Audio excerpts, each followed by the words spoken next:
दोस्तों D R education के इस ऑफिशियल यूट्यूब चैनल पे आप सभी का स्वागत है। देखिए दोस्तों, एयरपोर्ट्स अथॉरिटी ऑफ इंडिया, जिसको आप भारतीय विमानपत्तन प्राधिकरण के नाम से जानते हैं, इसके अंदर ड्राइविंग लाइसेंस के बेसिस पे जूनियर असिस्टेंट की पोस्ट के ऊपर जो फायर डिपार्टमेंट है एएआई का, उसके अंदर नई वैकेंसीज के लिए एक ऑफिशियल नोटिफिकेशन जारी हुआ है। तो इस वीडियो में हम बिल्कुल विस्तार से बात करेंगे कि भाई कितनी टोटल नंबर ऑफ वैकेंसीज आई हुई हैं, और ये भर्ती ऑल ओवर इंडिया की है या फिर कुछ स्पेसिफिक स्टेट्स ही इसमें अप्लाई कर सकते हैं। इसमें एजुकेशन क्वालिफिकेशन का क्राइटेरिया क्या कुछ दिया गया है, एज लिमिट इसमें अलग अलग कैटेगरीज के हिसाब से क्या कुछ होनी चाहिए, ड्राइविंग लाइसेंस इसमें किस प्रकार का होना चाहिए, ये फॉर्म ऑनलाइन भरे जाएंगे या ऑफलाइन भरे जाएंगे, फॉर्म भरने की लास्ट डेट क्या रहेगी, सिलेक्शन प्रोसीजर क्या कुछ रहने वाला है, उन सभी पॉइंट्स के बारे में जो सबसे ज़्यादा इंपॉर्टेंट है इस वीडियो में बिल्कुल डिटेल से बात करेंगे। वीडियो को आप एंड तक जरूर देखिएगा, आपके ऑलमोस्ट डाउट क्लियर हो जाएंगे। और दोस्तों, अगर आप किसी भी ड्राइवर भर्ती परीक्षा की तैयारी कर रहे हैं तो DR education official YouTube channel को अवश्य सब्सक्राइब कर लेना, क्योंकि इसी प्रकार की जो ऑथेंटिक इन्फॉर्मेशन आपको टाइम टू टाइम इस चैनल के ऊपर मिलती रहेंगी। चलिए शुरू करते हैं। सबसे पहले देखो, मैंने गूगल के अंदर ये एएआई फिल कर दिया, यहाँ पे आप देख सकते हैं स्क्रीन के ऊपर। जैसे आप फिल करेंगे तो इस प्रकार की वेबसाइट आपके सामने निकल करके आ जाएगी। नीचे रिक्रूटमेंट डैशबोर्ड के ऊपर आपको क्लिक करना है। जैसे आप क्लिक करेंगे एक नया इंटरफेस आपके सामने आएगा, जिसमें रिक्रूटमेंट नोटिसेस आपको दिखेंगे और साथ साथ में जो रजिस्ट्रेशन वाला लिंक है वो भी ओपन होगा आपके सामने। तो देख सकते हैं यहाँ पे एग्जाम का नाम है recruitment for the post of junior assistant fire service in AAI, यानी एयरपोर्ट अथॉरिटी ऑफ इंडिया। अभी डिपार्टमेंट कौन सा है? फायर सर्विसेज के अंदर जूनियर असिस्टेंट की पोस्ट है, लेकिन इसमें ड्राइविंग लाइसेंस मांगा हुआ है। यहाँ पे अगर देखेंगे आप तो online registration and objection link है, तो इस पे क्लिक करके आप नया लिंक ओपन कर सकते हैं जिसके द्वारा आपको रजिस्ट्रेशन करना है। तो एक डाउट तो यहीं से क्लियर हो जाता है, फॉर्म जो आपके भरे जाएंगे वो ऑनलाइन मोड में भरे जाएंगे, और इस लिंक के ऊपर क्लिक करके आप डायरेक्टली टू रजिस्टर के ऊपर क्लिक करके यहाँ पे और रजिस्ट्रेशन कर सकते हैं, ऑनलाइन अपना एप्लीकेशन फॉर्म फिल कर सकते हैं। ठीक है। दूसरी बात कि अपना फुल नोटिफिकेशन भी यहाँ से डाउनलोड कर सकते हैं। तो लिखा हुआ है टू रीड एडवर्टीजमेंट, तो यहाँ क्लिक हेयर के ऊपर क्लिक करके पीडीएफ डाउनलोड कर सकते हैं। मैंने ऑलरेडी ये पीडीएफ डाउनलोड कर रखी है, मैं आपको डिटेल से बता देता हूँ इस नोटिफिकेशन में क्या कुछ लिखा गया है। देखिए भाई, भारतीय विमानपत्तन प्राधिकरण एयरपोर्ट्स अथॉरिटी ऑफ इंडिया, जो मिनी रतन है, कैटेगरी है पब्लिक सेक्टर एंटरप्राइजेस, पीएसई है ये, यानी आप मान सकते हैं इसमें कुछ हिस्सा गवर्नमेंट का होता है और कुछ कंपनी का होता है। आपको पता भी होगा पीएसयू या पीएससी क्या होते हैं। तो ऐसा नहीं है कि आप इसके अंदर सिलेक्ट हो जाते हैं तो ये सिक्योरिंग नहीं है, बिल्कुल सिक्योरिंग जॉब है अगर आप इसमें सिलेक्ट हो जाते हैं। अच्छा, ये आपकी पोस्ट का नाम है जूनियर असिस्टेंट फायर सर्विस, लेकिन एक सबसे इंपॉर्टेंट बात कि इसमें ऑल ओवर इंडिया वाले कैंडिडेट्स एप्लीकेशन फॉर्म नहीं लगा सकते। तो ये जो स्पेसिफिक आपको स्टेट्स के नाम दे रखे हैं, यूटीज के नाम दे रखे हैं, वहीं कैंडिडेट्स यानी उसके मूल निवास वाले कैंडिडेट्स एप्लीकेशन फॉर्म लगा पाएंगे। लिख रखा है यहाँ पे साफ साफ, देख सकते हैं, Airports Authority of India invites online application from the eligible candidates who are domicile, जो कहाँ के निवासी हैं? West Bengal, Bihar, Odisha, Chhattisgarh, Jharkhand, Andaman and Nicobar island and Sikkim. इन स्टेट, इन कुछ स्पेसिफिक स्टेट या यूटीज के जो कैंडिडेट्स हैं वहीं इस पोस्ट के लिए अप्लाई कर पाएंगे। ये ऑल ओवर इंडिया की भर्ती नहीं है। तो अगर आप इन स्टेट या यूटी से बिलोंग करते हैं तभी आप आगे वीडियो देखना, अदरवाइज आपकी काम की वीडियो बिल्कुल भी नहीं है। ठीक है, टाइम वेस्ट करने का कोई मतलब नहीं बनता है।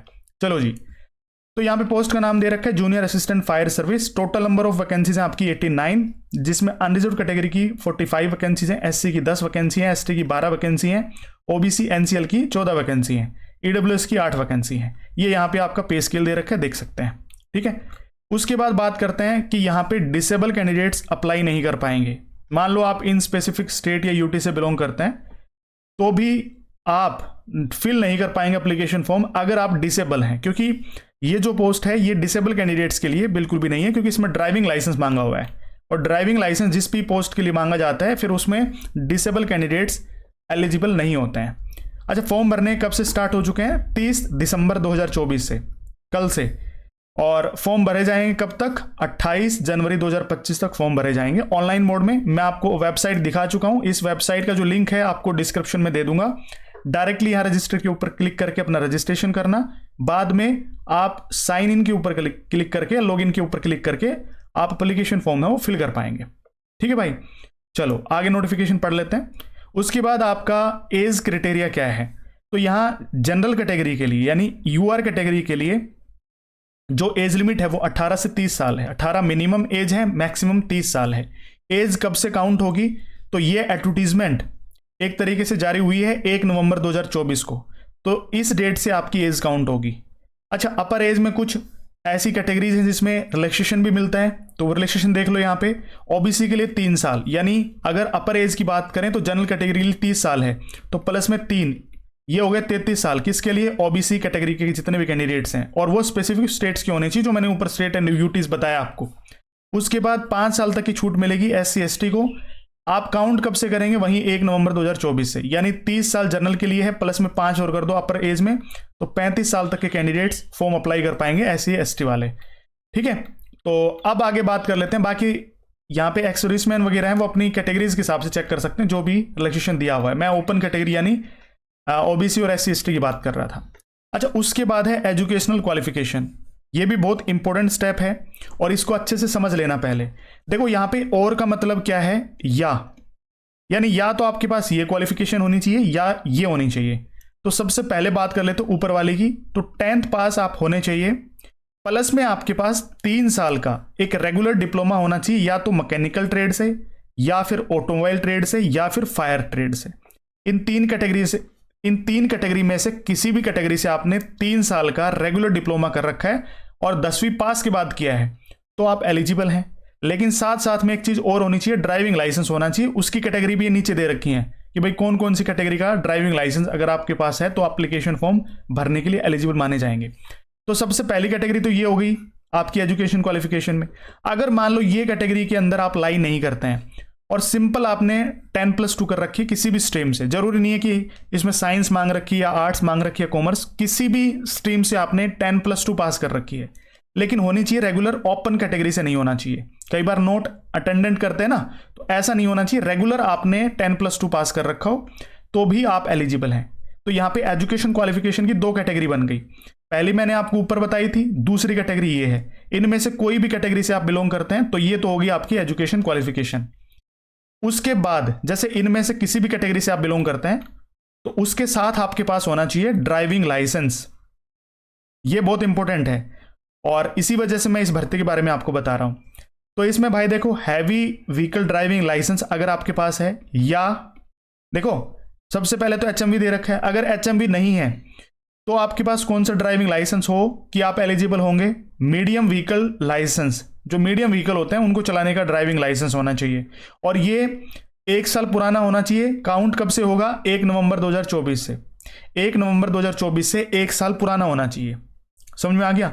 यानी issued at least 1 year before the date of advertisement, यानी जब डेट ये एडवर्टीजमेंट जारी हुई है उससे 1 साल पहले इशू होना चाहिए। ये यहां पे बताया गया है। जो बात हो रही है कि इसकी मीडियम मोटर व्हीकल लाइसेंस की, ठीक है। अगर ये भी नहीं है और आपके पास एलएमवी ड्राइविंग लाइसेंस है लेकिन वो 2 साल पुराना है तो फिर आप एलिजिबल माने जाएंगे। एलएमवी अगर आपके पास है और वो 2 साल पुराना है तभी एलिजिबल होंगे। 2 साल से ज्यादा पुराना है तो भी एलिजिबल होंगे, लेकिन 2 साल से कम पुराना है तो एलिजिबल नहीं होंगे। तो ये इशू होना चाहिए 2 साल पहले। कब? इस डेट से, 1 नवंबर 2024 से। ये एलएमवी की बात होगी। तो या तो आपके पास एचएमवी हो, या फिर एमएमवी हो जो 1 साल पुराना हो, या फिर एलएमवी हो जो 2 साल पुराना हो। इनमें से कोई भी ड्राइविंग लाइसेंस आपके पास है और साथ में इन कैटेगरी से एजुकेशन क्वालिफिकेशन आपने कर रखी है, इन दोनों में से किसी भी एक से, तो आप एलिजिबल माने जाएंगे। ये आपकी एजुकेशनल क्वालिफिकेशन है। समझ में आ गया? उसके बाद फिजिकल फिटनेस, क्योंकि देखो इसमें भाई फिजिकल फिटनेस आपकी इंपॉर्टेंट है, क्योंकि इसमें फिजिकल एंडोरेंस टेस्ट होता है जो पास करना जरूरी है। समझ में आ गया? क्योंकि फिजिकल टेस्ट आपको क्वालिफाइंग इन नेचर का दिया हुआ है। 100 नंबर में से 60 नंबर आपने लेने हैं, ठीक।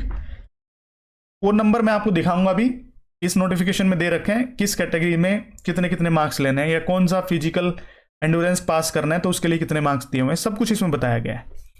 तो फिजिक आपकी अच्छी नहीं होनी चाहिए, गुड बोथ मैन और वुमेन, तो यानी मेल फीमेल दोनों कैटेगरी के कैंडिडेट्स इसमें एलिजिबल हैं फॉर्म भरने के लिए। तो आपकी आंखें 6x6 होनी चाहिए विदाउट ग्लासेस, आपको अच्छे से सुनाई देना चाहिए, आप अच्छे से बोल लें। आपकी हाइट होनी चाहिए 167 सेंटीमीटर। ये बात हो रही है किनकी? ये बात हो रही है मेंस की, यानी कि मेल कैंडिडेट्स की। वुमेन्स के लिए 157 सेंटीमीटर हाइट है, 157। अच्छा, चेस्ट मेल कैंडिडेट्स के लिए 81 से 86 यानी 81 सेंटीमीटर नॉर्मल, और फुलाने के बाद 5 सेंटीमीटर का फुलाव यानी 81 से हो गई आपकी 86। ये चेस्ट यहाँ पे मांगी गई है, समझ में आ गया। उसके अलावा यहाँ पे weight not less than 55 kg यानी 55 किलो से कम का वजन नहीं होना चाहिए मेल्स के लिए। फीमेल के लिए 45 किलो से कम का वजन नहीं होना चाहिए। उसके बाद यहाँ पे देखो, अगर मेडिकली आप अनफिट हैं यानी नॉकनी है, बो लेग्स हैं, डिग्री ऑफ स्क्वेंट है, फ्लैट फुट है, जैसे कि एकदम आपके जो तलवे हैं बिल्कुल चिपक रहे हैं फर्श पे, तो फ्लैट फुट होता है। इस प्रकार से मेडिकली आप अनफिट नहीं होने चाहिए, क्योंकि फायर सर्विसेज के अंदर जो अभी जूनियर असिस्टेंट की पोस्ट पे काम करेगा उसकी फिजिक अच्छी होनी चाहिए। अगर नहीं है तो आपको डिसक्वालीफाई कर दिया जाएगा। उसके बाद सिलेक्शन प्रोसीजर, ये सबसे इंपॉर्टेंट है। जब फॉर्म वगैरह भर देंगे आप एलिजिबल हैं ये आपने पता कर लिया, लेकिन उसके बाद सबसे इंपॉर्टेंट चीज है भाई क्या, कि सिलेक्शन प्रोसीजर और सिलेबस क्या है। अब देखो यहाँ पे सबसे पहले रिटन एग्जामिनेशन जो होगा आपका 100 नंबर का, 50 नंबर लेने जरूरी हैं अनरिजर्व्ड, ईडब्ल्यूएस और ओबीसी कैटेगरी वाले कैंडिडेट्स को मिनिमम। ऐसा नहीं है कि 50 नंबर ले लिया तो पास हो जाओगे, ये सिर्फ और सिर्फ आपको मिनिमम क्वालिफाइंग मार्क्स बता रखे हैं, बाकी कट ऑफ तो अलग ही लगेगी इसकी। 100 में से 50 नंबर लेने जरूरी हैं इन कैटेगरीज को, 100 नंबर में से 40 नंबर लेने जरूरी हैं SC ST को। ठीक, 2 घंटे का पेपर होगा, 100 क्वेश्चंस रहेंगे। अब 100 क्वेश्चंस जो हैं उनमें सिलेबस क्या कुछ रहने वाला है वो देख लो। सिलेबस रहेगा आपका, सबसे पहले 50 नंबर का पोर्शन आएगा जिसमें सब्जेक्ट रिलेटेड एजुकेशनल क्वालिफिकेशन जो है उसके हिसाब से, या जो प्रिस्क्राइब्ड पोस्ट है उसके हिसाब से क्वेश्चंस बनेंगे। जैसे फायर सर्विसेज से है तो फायर से रिलेटेड, साथ में ड्राइविंग लाइसेंस मांग रखे हैं तो ड्राइवर रिलेटेड, ये टॉपिक्स हैं वो कवर होंगे 50 नंबर में। ठीक है, बच गया आपका 50% एक्स्ट्रा, तो उसमें जनरल नॉलेज, रीजनिंग, मैथ्स और इसके अलावा इंग्लिश एटसेट्रा, जो बाकी के सब्जेक्ट हैं वो रहेंगे आपके 50 नंबर के। इस तरीके से 50-50 का रेशियो रहेगा। 50 आपकी पोस्ट रिलेटेड, 50 आपका general knowledge, general intelligence, general aptitude, English etcetera, ये सब कुछ रहेगा अदर जो सब्जेक्ट है उसमें। अच्छा, उसके बाद देखो, जब सेकंड स्टेज की बात करेंगे, आपने रिटन क्वालिफाई कर लिया, मेरिट में आपका नाम आ गया, उसके बाद क्या होगा, तो उन कैंडिडेट्स को शॉर्टलिस्ट किया जाएगा आपके सर्टिफिकेट्स डॉक्यूमेंट वेरिफिकेशन के लिए। साथ में मेडिकल भी होगा, मेडिकल एग्जामिनेशन, और जिसमें फिजिकल मेजरमेंट टेस्ट होगा, जैसे कि ऊपर बताया गया था, हाइट, चेस्ट, वेट जो भी है वो सब होगा आपके डॉक्यूमेंट वेरिफिकेशन के साथ में। अच्छा, जो मेडिकल एग्जामिनेशन या जो फिजिकल मेजरमेंट टेस्ट है उसको पास कर लेगा, उसके बाद उनका होगा ड्राइविंग टेस्ट। देखो यहाँ पे ड्राइविंग टेस्ट लिखा हुआ है, तो उन कैंडिडेट्स का पास होगा, मतलब आगे स्टेप होगा, स्टेज होगा ड्राइविंग टेस्ट का। अब अगर मान लो आपने LMV ड्राइविंग लाइसेंस लगाया है तो आपसे LMV व्हीकल चलवाए जाएंगे। अगर आपने MMV लाइसेंस लगाया है साथ में, तो ऑब्वियसली बात है मीडियम मोटर व्हीकल आपसे चलवाया जाएगा।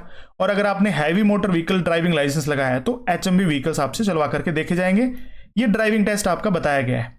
ठीक है, अच्छा, जब आप ये ड्राइविंग टेस्ट वगैरह सब कुछ पास कर लेते हैं तो भाई आपका होगा फिजिकल एंडोरेंस टेस्ट, और ये इंपॉर्टेंट है क्योंकि इसमें आपको अलग अलग हिसाब से मार्क्स दिए जाएंगे। जैसे आपकी परफॉर्मेंस है उसके हिसाब से आपको मार्क्स दिए जाएंगे। तो यह क्राइटेरिया दे रखा है कि भाई आपको क्या क्या करना है और किस हिसाब से आपको मार्क्स मिलेंगे। 1 से लेकर के 5 अलग अलग ऑब्स्टिकल्स हैं जो आपको पास करने हैं। अब एक जो ऑब्स्टिकल वो 20 नंबर का रहेगा, तो सारे के सारे हो गए आपके 5 ऑब्स्टिकल 100 नंबर के। इस 100 नंबर में से आपको 60 नंबर लेने जरूरी हैं। अब वो किस हिसाब से मार्क्स दे रखे हैं, किस हिसाब से आपकी परफॉर्मेंस के हिसाब से आपको मार्क्स दिए जाएंगे, वो नीचे बता रखे, वो दिखाऊंगा। तो सबसे पहले 100 मीटर की आपको रनिंग करके दिखानी है। अब यहाँ पे कैजुअलिटी कैरिंग टेस्ट होगा आपका, जैसे कैजुअलिटी हो गई कोई, अब उस बंदे को उठा करके भागना है, तो वो आपका कैजुअलिटी कैरिंग टेस्ट हो गया। Lifting and carrying sand bag to 50 metre, अब हो सकता है किसी बंदे को उठा करके देखें, या फिर 50 मीटर आपको भागना है एक सैंड बैग लेकर के, यानी मिट्टी जो होती है ना, रेत का जो बैग होता है, 50 किलो तो नहीं लिख रखा है इसमें, लेकिन 50 मीटर आपको भागना है। वेट यहाँ पे नहीं दे रखा है, लेकिन 50 मीटर आपको भाग के या चल के दिखाना है। पोल क्लाइंबिंग है, रोप क्लाइंबिंग है, लैडर क्लाइंबिंग एंड डिसेंडिंग है। जैसे लैडर जो होती है उस पर चढ़ के और उतर के दिखाना है, पोल क्लाइंबिंग है, रोप क्लाइंबिंग है, ये सब कुछ। जैसे फायर की जो प्रैक्टिकल टेस्ट होता है उसमें भी ये सारी चीज़ें होती हैं, तो इसके बारे में आपको नॉलेज होनी चाहिए और आपकी फिजिक इस प्रकार की हो कि आप इन सभी ऑब्स्टिकल्स को पार कर दें। अब ये एक एक स्टेप 20-20 नंबर का होगा, उस हिसाब से यहाँ पे मार्क्स दिए गए हैं। जैसे कि अगर 20 नंबर दिए जाएंगे आपको, तो आप 100 मीटर की रनिंग 12 सेकंड में पूरी कर दें। लिफ्टिंग आप 50 किलो, हाँ 50 किलो ही दे रखे, देखो ऊपर तो 50 किलो नहीं दे रखा था, लेकिन 50 किलो यहाँ पे दे दिया। 50 किलो का सैंड बैग है, वो 50 मीटर भागना है। अगर 20 सेकंड में आपने चल दिया, वो पार कर दिया, तो 20 नंबर मिल जाएंगे आपको। इसी तरीके से 18 नंबर मिलेंगे, तो उस हिसाब से यहाँ पे टाइमिंग दे रखा है। 16 नंबर मिलेंगे, आप 14 सेकंड में पार कर देंगे, और 14 नंबर मिलेंगे 15 सेकंड में पार कर देंगे। 12 नंबर मिलेंगे 16 सेकंड। 16 सेकंड से ज़्यादा आपका टाइम आया तो आप फिर डिस्क्वालीफाई हो जाओगे, नीचे लिखा गया है, आप पढ़ लेना। बाकी जैसे पोल क्लाइंबिंग है, यहाँ पे उसका दे रखा है हाइट वगैरह। रोप क्लाइंबिंग है, ये हाइट दे रखी है। लेडर क्लाइंबिंग है, ये टाइम के अंदर आपको ऊपर नीचे आना है, तो वो टाइम दे रखा है, उसके हिसाब से यहाँ पे मार्क्स दे रखे हैं। मार्क्स के हिसाब से यहाँ पे टाइमिंग देख सकते हैं, ठीक। अच्छा, 0 नंबर कब मिलेगा? जब आप इन कैटेगरीज को इस हिसाब से टैकल करते हैं, जैसे कि 16 सेकंड से ज्यादा आपने टाइम लगाया 100 मीटर की रनिंग करने के लिए, तो आपको 0 नंबर मिलेगा, उसमें नंबर नहीं मिलेगा। इसी तरीके से 50 मीटर आपने 50 किलो बैग लेकर के चले आप, और 40 सेकंड से ज्यादा समय लगाया, तो आपको 0 नंबर मिलेगा। देखो ये डैश दे रखा है, तो इसका मतलब 0 नंबर है यहाँ पे, ठीक। तो ये सारी चीजें हो गई आपकी फिजिकल एंडोरेंस टेस्ट के अंदर। ये ऊपर मेल कैंडिडेट्स के लिए था, यहाँ पे फीमेल कैंडिडेट्स के लिए अलग से दे रखा है, क्राइटेरिया चेक कर लेना, ठीक है।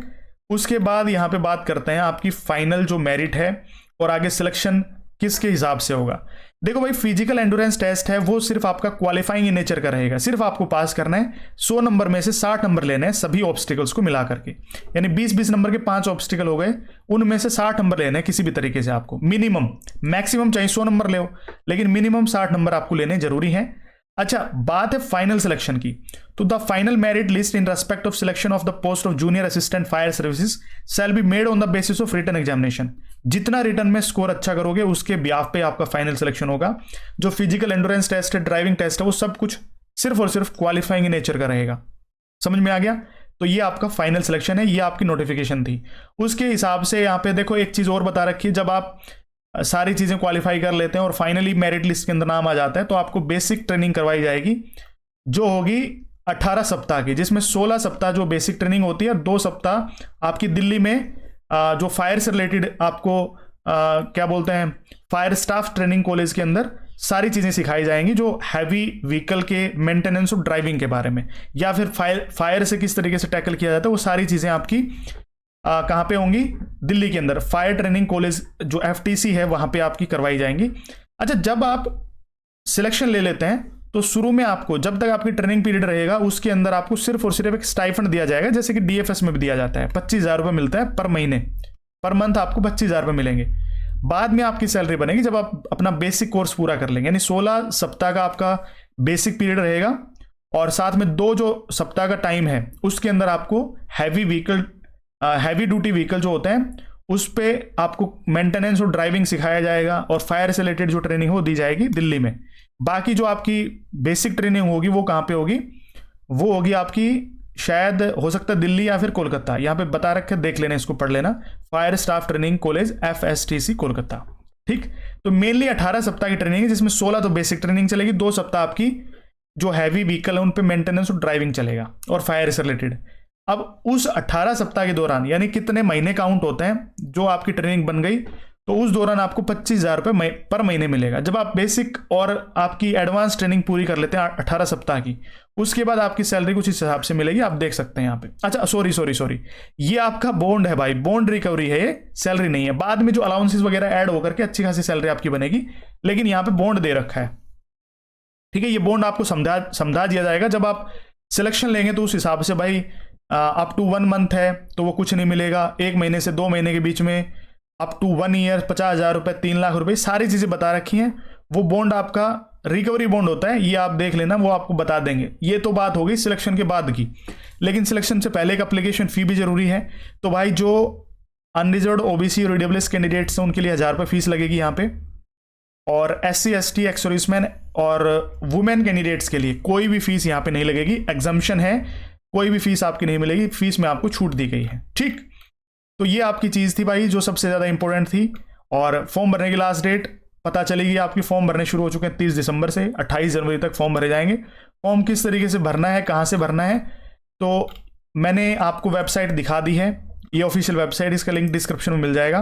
टेलीग्राम चैनल पर मैं डाल दूंगा, टेलीग्राम चैनल का लिंक इस वीडियो के डिस्क्रिप्शन में दे रखा है, बाकी खुद भी सर्च कर लेना, DR एजुकेशन ऑफिशियल के नाम से ही टेलीग्राम चैनल है, आप जरूर ज्वाइन कर लेना। इस पर सभी ड्राइवर भर्तियों से रिलेटेड जो भी अपडेशन है टाइम टू टाइम आपको मिलती रहती हैं। ये पीडीएफ भी टेलीग्राम चैनल पे आपको मिल जाएगी। तो इस वीडियो में यही अपडेशन देनी थी भाई, जो सबसे इंपॉर्टेंट चीज़ें थी इस नोटिफिकेशन के अंदर, शायद वो सारी चीज़ें मैंने आपको बता दी हैं। और कोई डाउट रह गया हो तो आप कमेंट सेक्शन में लिख के बता देना। ये सारी फॉर्म भरने की इंस्ट्रक्शंस वगैरह दे रखी हैं, ठीक है।